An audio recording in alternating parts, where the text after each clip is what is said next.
Gimana kabarnya hari ini?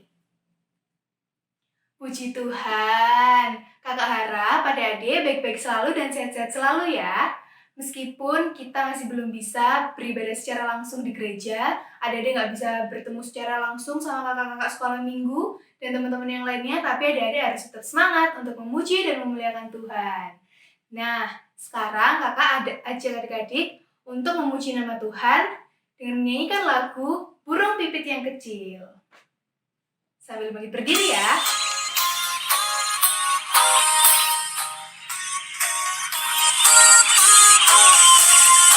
Jangan lupa gerakannya.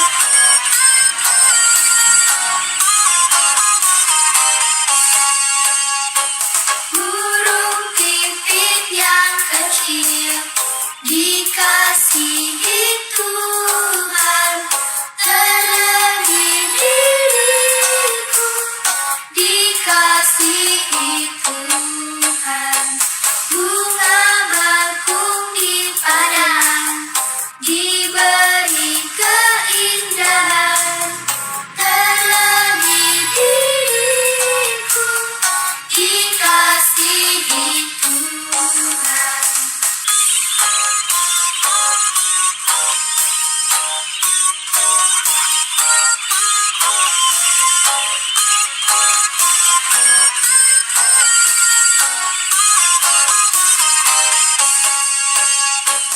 Burung pipit yang kecil dikasihi Tuhan, terlebih diriku dikasihi Tuhan. Bunga bakung di padang diberi keindahan, terlebih diriku dikasihi Tuhan. Burung pipit yang kecil dikasihi Tuhan, terlebih diriku dikasihi Tuhan.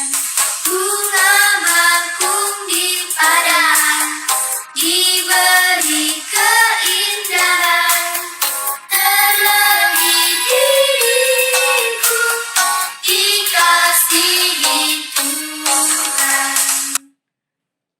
Nah, sebelum kita melanjutkan untuk memuji Tuhan lagi, kita berdoa terlebih dahulu ya. Selamat pagi Tuhan Yesus.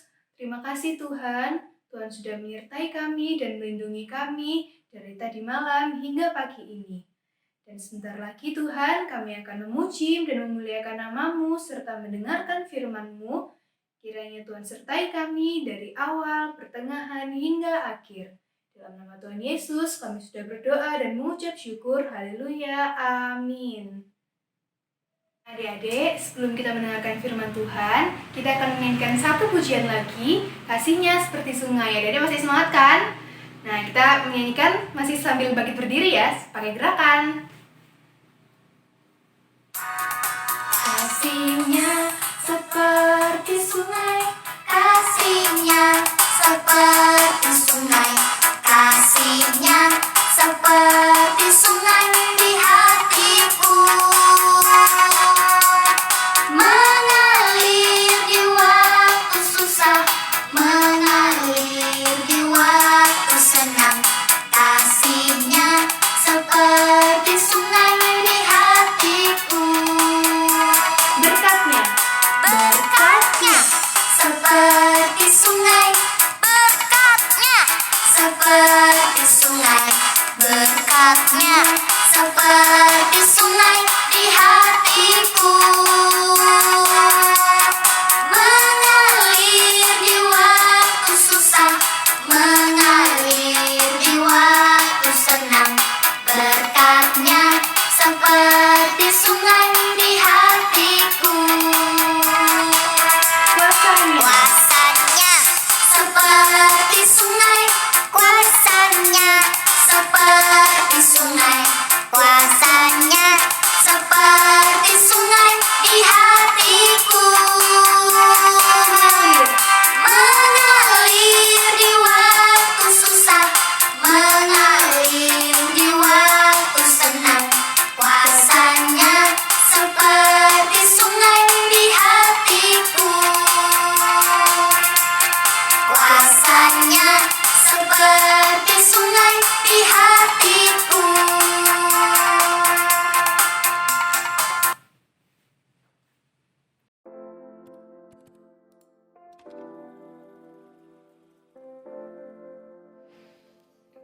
Selamat pagi adik-adik, puji Tuhan. Hari ini kita bisa beribadah walaupun melalui video.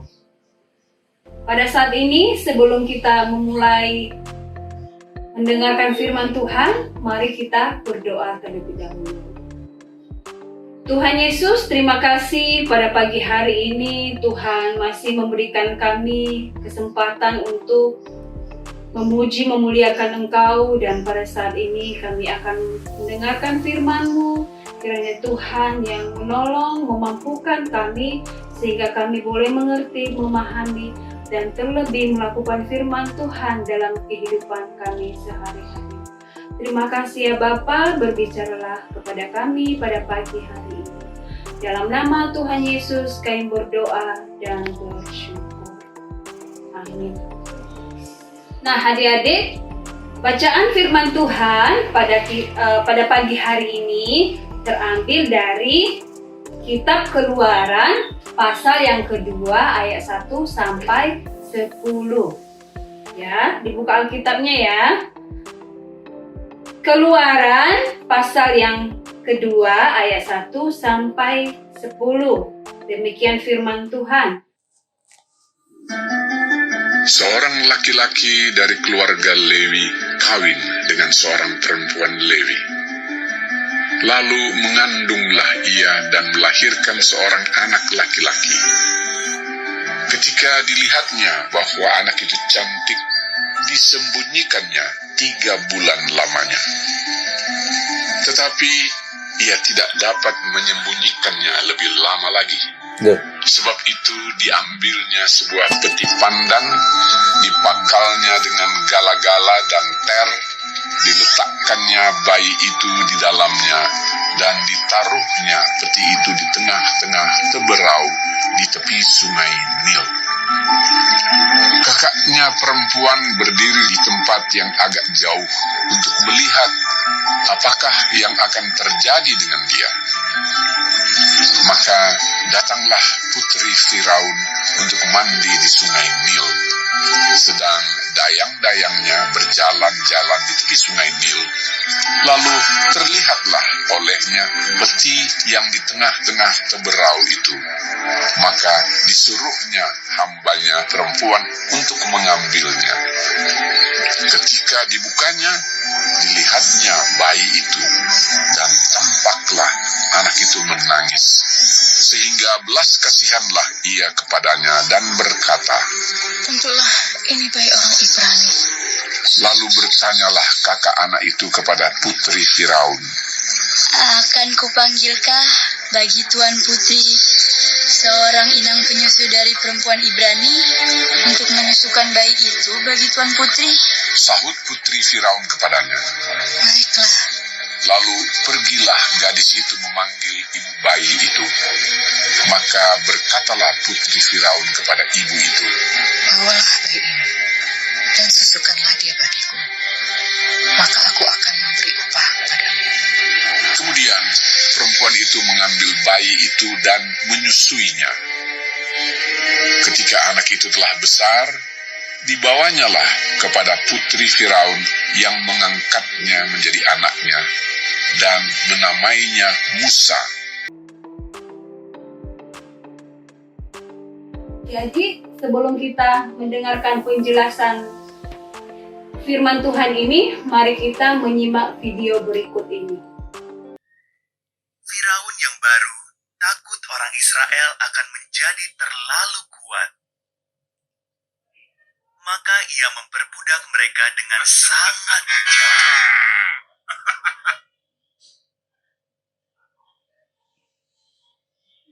Firaun memerintahkan agar semua bayi laki-laki Israel dibunuh.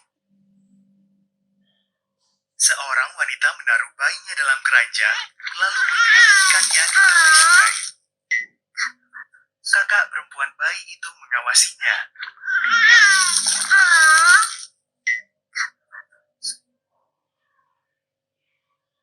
Putri Firaun sedang mandi di sungai. Ia menemukan bayi itu dan memutuskan untuk mengasuhnya. Sang kakak menawarkan bantuan ibunya untuk merawat bayi itu. Firaun menamai bagi itu Musa. Musa pun beranjak dewasa. Suatu hari, ia melihat seorang Mesir memukuli seorang Israel. Musa membunuh orang Mesir itu. Lalu Musa melarikan diri ke Midian dan menjadi gembala domba selama 40 tahun.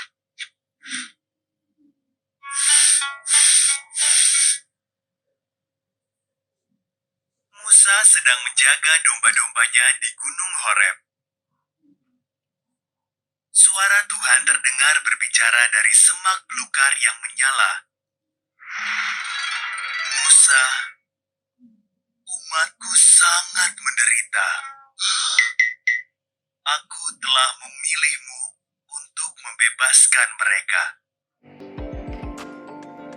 Adik-adik, Kak Desnia punya ini beras dicampur dengan ketumbar dan dicampur dengan kacang hijau.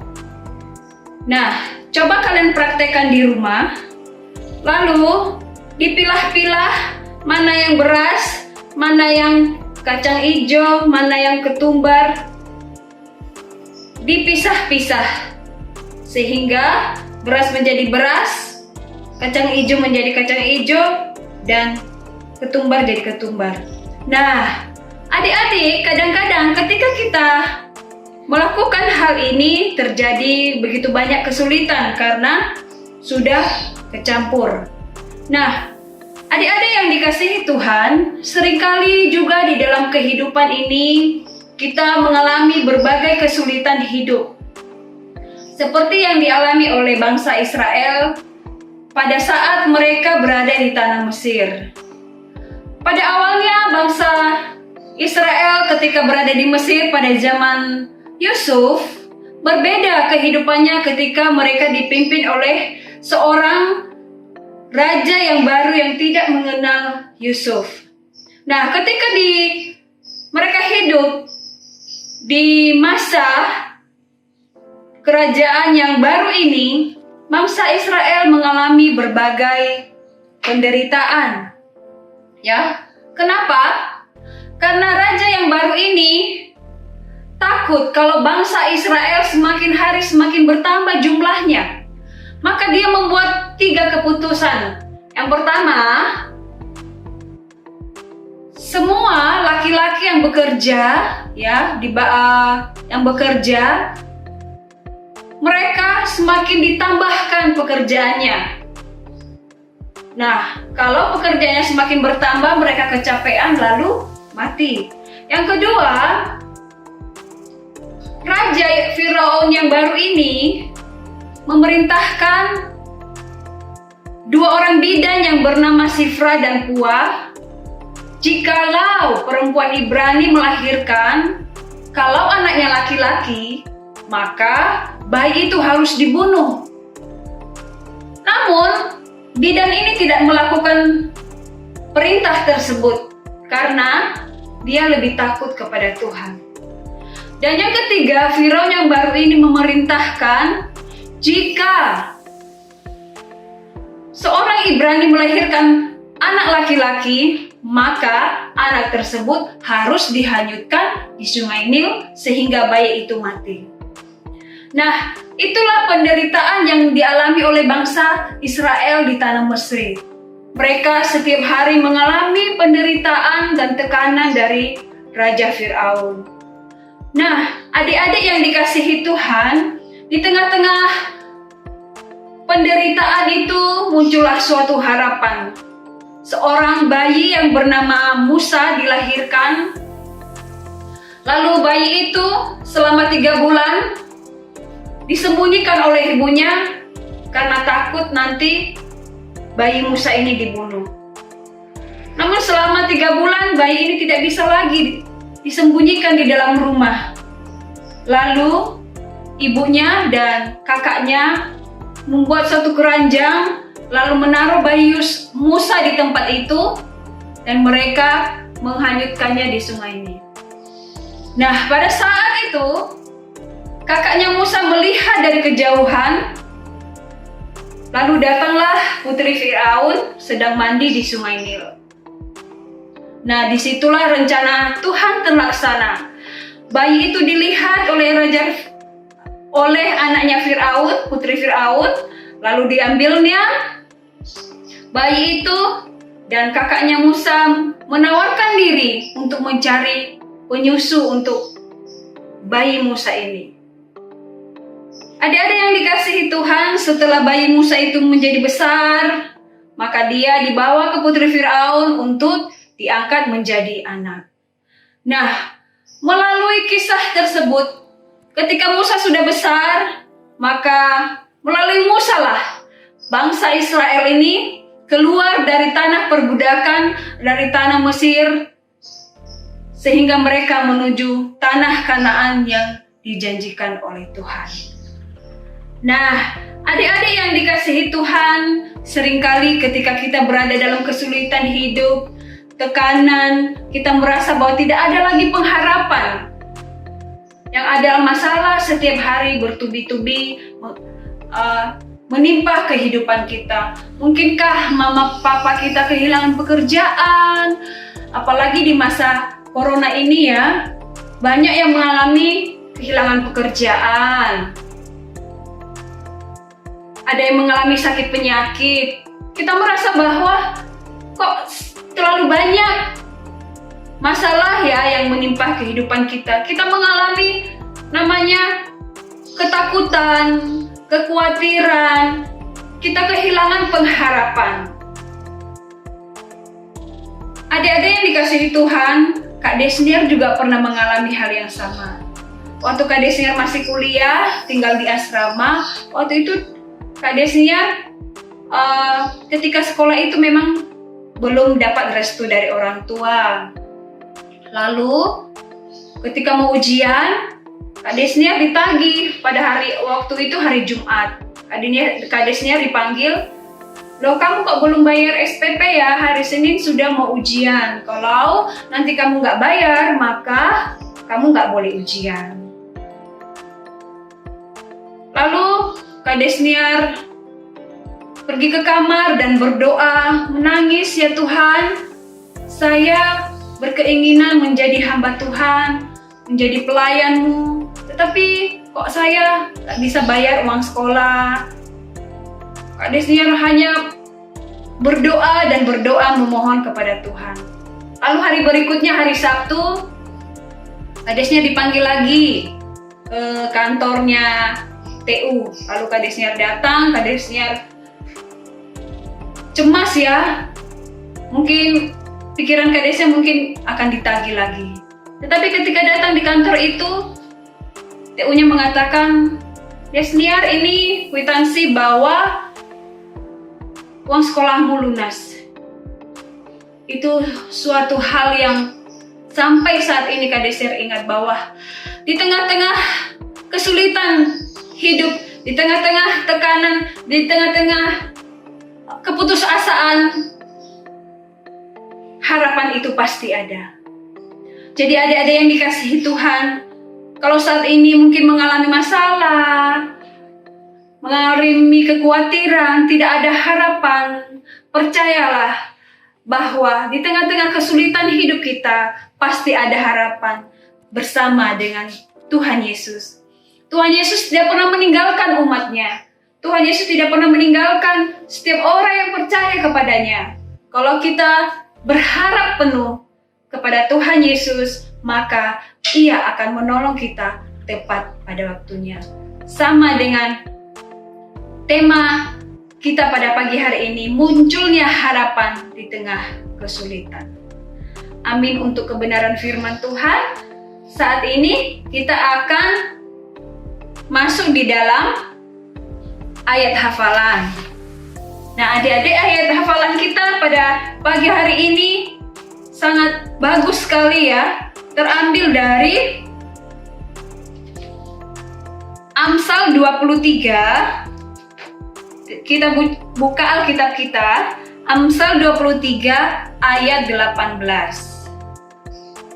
Demikian firman Tuhan. "Karena masa depan sungguh ada dan harapanmu tidak akan hilang. Sekali lagi, Amsal 23 ayat 18. Karena masa depan sungguh ada dan harapanmu tidak akan hilang. Demikianlah firman Tuhan. Nanti ayat hafalan ini dihafalkan, direkam dan dikirim ke kakak-kakak sekolah minggu ya. Terima kasih, Tuhan memberkati, dan sampai jumpa di lain waktu. Tuhan memberkati kita semuanya. Baik, mari kita berdoa. Tuhan Yesus, terima kasih kami telah mendengarkan firman-Mu pada pagi hari ini.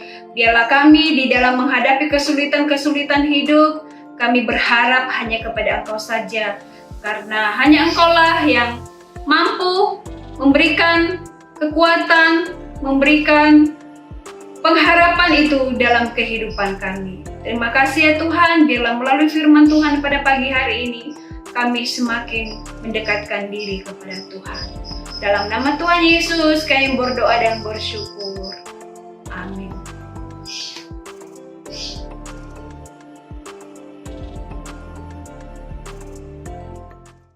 Ya adik-adik, kita sudah selesai mendengarkan firman Tuhan bersama-sama ya. Nah, sebelum kita mengakhiri ibadah kita pada pagi hari ini, kita akan menyanyikan satu buah lagu lagi, Allah itu baik. Allah itu baik, sungguh baik bagiku. Ditunjukkannya kasih setianya yang menyediakan yang ku perlukan, menyatakan kebaikan, menyatakan kebaikan, menyatakan kebaikannya padaku. Kasih setianya tak pernah berubah, dulu, sekarang, dan selamanya. Ajaiblah kuasa dalam namanya, Yesusku luar biasa. Allah itu baik, sungguh baik bagiku. Ditunjukkannya kasih setianya yang menyediakan yang ku perlukan,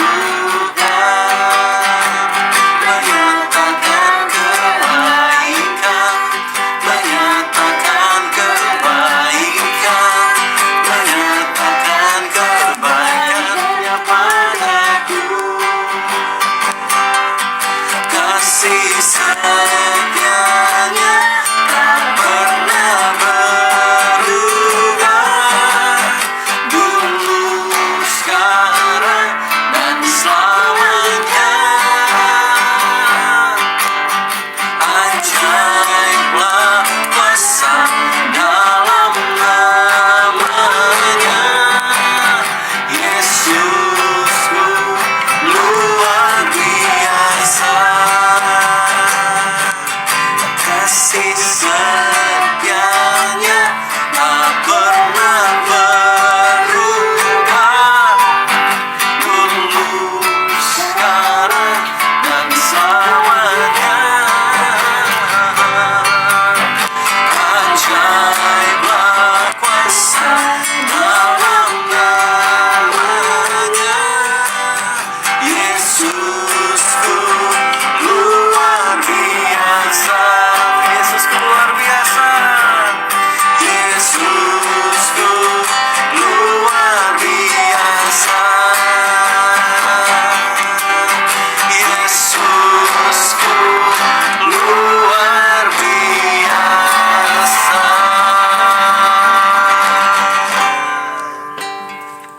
Nah, sebelum kita mengakhiri, mari kita berdoa terlebih dahulu ya adik-adik.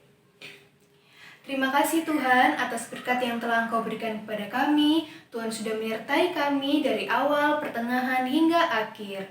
Tuhan, kiranya Tuhan berkati supaya firman yang sudah disampaikan oleh kakak sekolah minggu dapat berguna bagi kehidupan kami sehari-hari. Dan sebentar lagi kami akan melanjutkan aktivitas kami. Kiranya Tuhan berkati kami, Tuhan lindungi kami dimanapun kami berada. Dalam nama Tuhan Yesus, kami sudah berdoa dan mengucap syukur. Haleluya, amin. Ibadah hari ini telah selesai. Selamat hari Minggu, Tuhan Yesus memberkati. Dadah!